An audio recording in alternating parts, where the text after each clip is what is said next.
مدام راضية الناصراوي، كنت صرحت في العديد من مرات أنه التعذيب مازال متواصل في تونس، شنو هي المؤيدات نتاعك حول هذا الموضوع؟ والله حاجة يعني محزنة للغاية، لأني نشعر في الأيام الأخيرة وأنه تكثف التعذيب، أصبح يتمارس بشكل كبير ياسر. يعني كنا نتمناه أنه على الأقل يخف بعد 14 جانفي، وإذا به ما خفش بالمرة.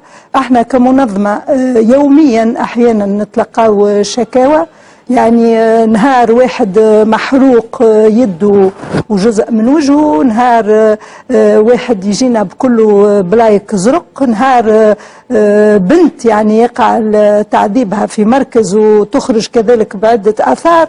اليوم الصباح يقع الاتصال بي من قبل فتاة تونسية وقع اغتصابها من طرف زوز أعوان أمن في عين زغوان.